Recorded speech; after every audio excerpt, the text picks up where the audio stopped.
The greatest joy we experience within. To experience the bliss of union with God, one has to still the mind. Under normal circumstances, we are not able to control our thoughts. Our mind jumps from one thought to another thought. To know God and to unite with God, one has to control their mind. The mind is like a layer of dirt on the mirror. When there is a dart on a mirror, we are not able to see ourselves. When the dart is removed, we are able to see ourselves clearly in the mirror. Similarly, when the mind is stilled, we see our true self. Awareness is required to reach God. When we think, we cannot be aware. When we think, we cannot be aware. Thinking and awareness do not go together. That is why all spiritual traditions emphasize stilling the mind.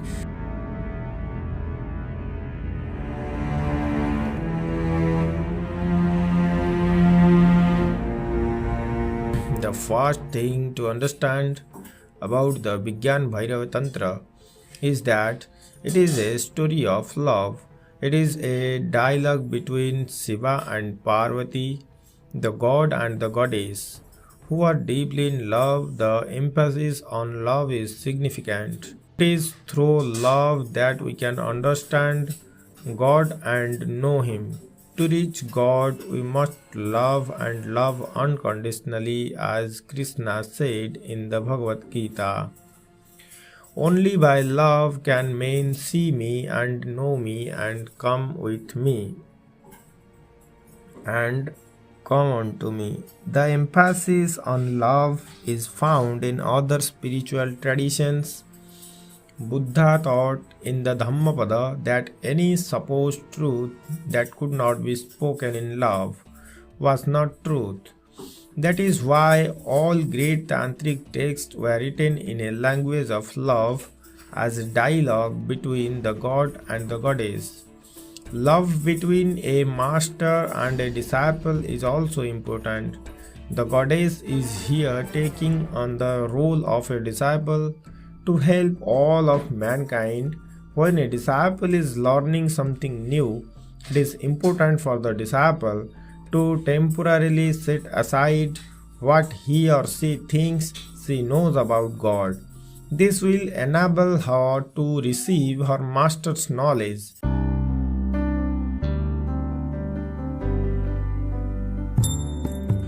One may experience the joy of God within oneself when the mind is still and free from thoughts.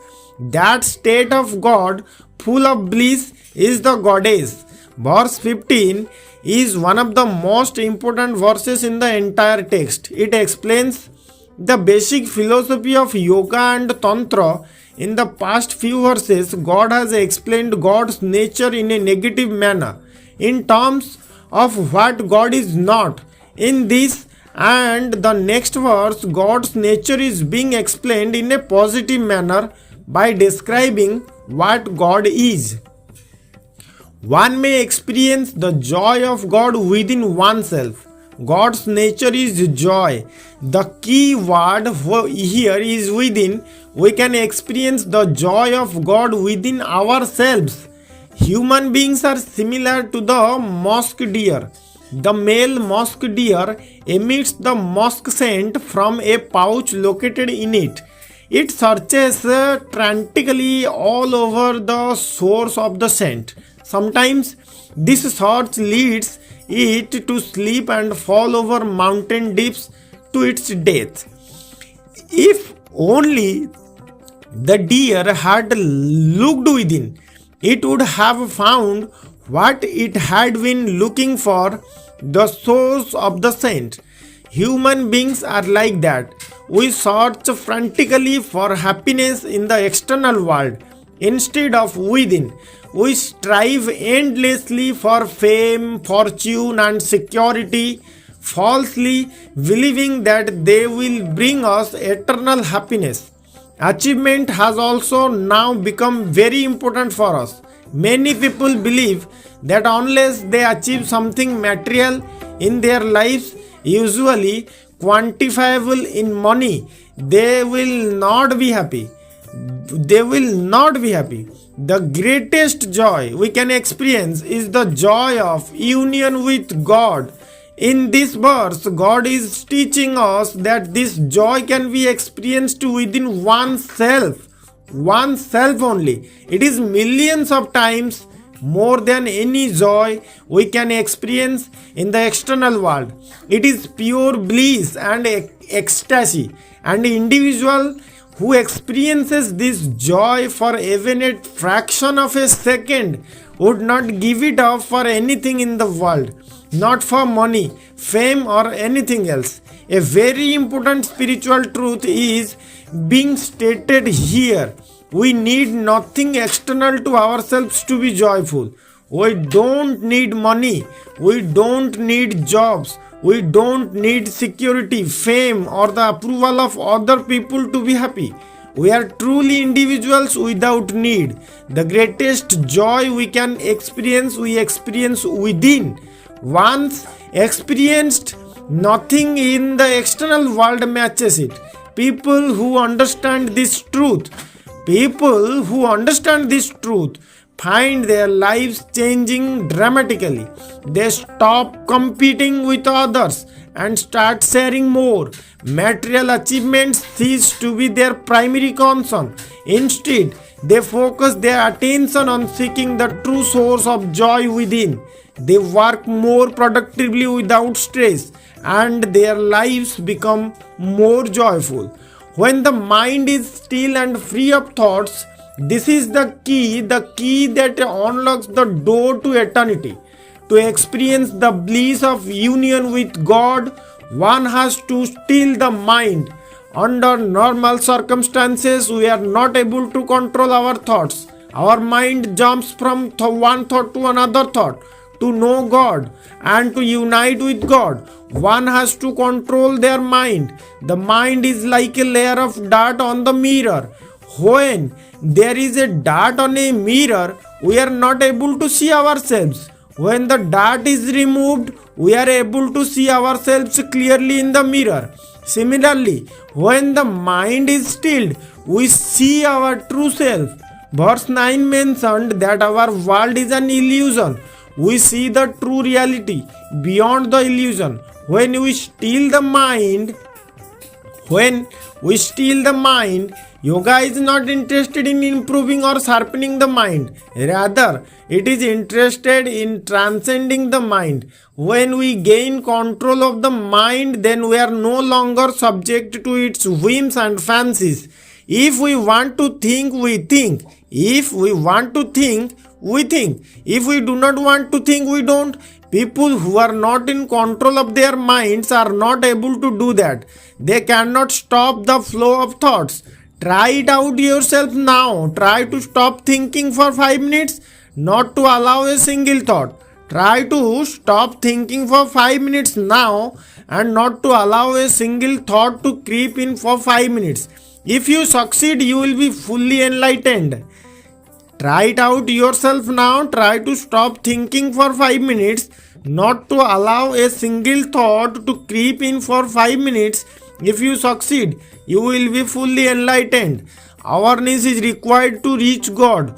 When we think, we cannot be aware. When we think, we cannot be aware. Thinking and awareness do not go together. That is why all spiritual traditions emphasize stilling the mind. Buddha used to teach that conquering one's own self is better than conquering the whole world. Yoga says the same thing in the different way. Yoga teaches that it is better to change oneself than to change the world. If this simple advice was followed by everyone, most of the violence and terrorism prevailing in the world today would end. The mind is an essential part of our ego. When our mind is stilled, our ego disappears. We become pure awareness. In Kashmiri Saivism, union of God is not a meeting of two. When we achieve liberation, we do not meet God, embrace God and then unite with God. It is a meeting of one. When the ego disappears, God appears. When the ego appears, God disappears. Abhinav Gupta, the greatest of the Kashmir masters, used to teach that liberation moksha was nothing but the awareness of one's true nature. Our true nature is something that is uncovered. God is within all of us. God needs to be uncovered. We realize this when our mind is stilled or our ego is dissolved. Lord Shiva lays down the key requirement for liberation in this verse, stilling the mind. He does not go into any other further details after this. He instead expounds of techniques that can be used for achieving this objective. That state of God full of bliss is the goddess. There is no difference between the God and the goddess. This is a point that is explained in the following verses.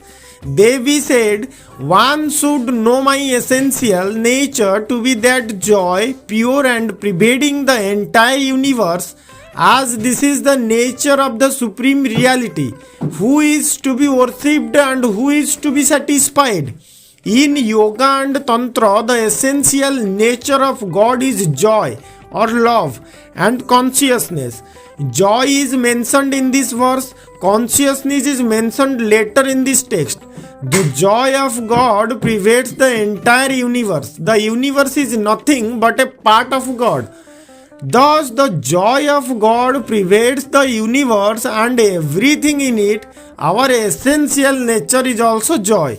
We are not born in sin. As some religions claim, we are born in joy. Joy is not just our birthright. Joy is who we are.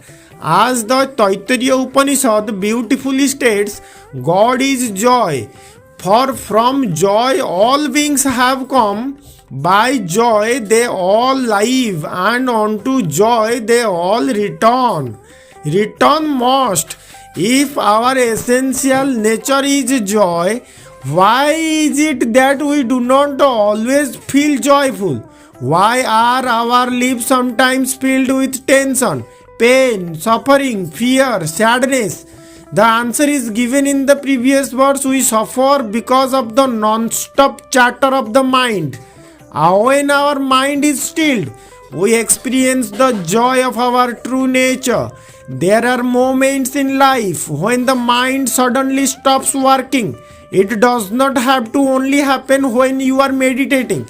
It can happen when you are walking alone or driving a car. You experience a surge of joy spreading all over you. You can't stop smiling. External events no longer have any effect on you. Someone cutting you off in traffic or being rude to you has no impact on you. You feel incredibly light and happy. It is a wonderful experience. Even if a person experiences this joy for a brief moment, he or she longs to recapture this feeling, as this is the nature of the supreme reality, who is to be worshipped and who is to be satisfied. In ultimate reality, there is only one. There is only God. God pervades and fills the entire universe. There is nothing apart from God. Therefore, who is there to worship? Who is there to satisfy or please with our worship?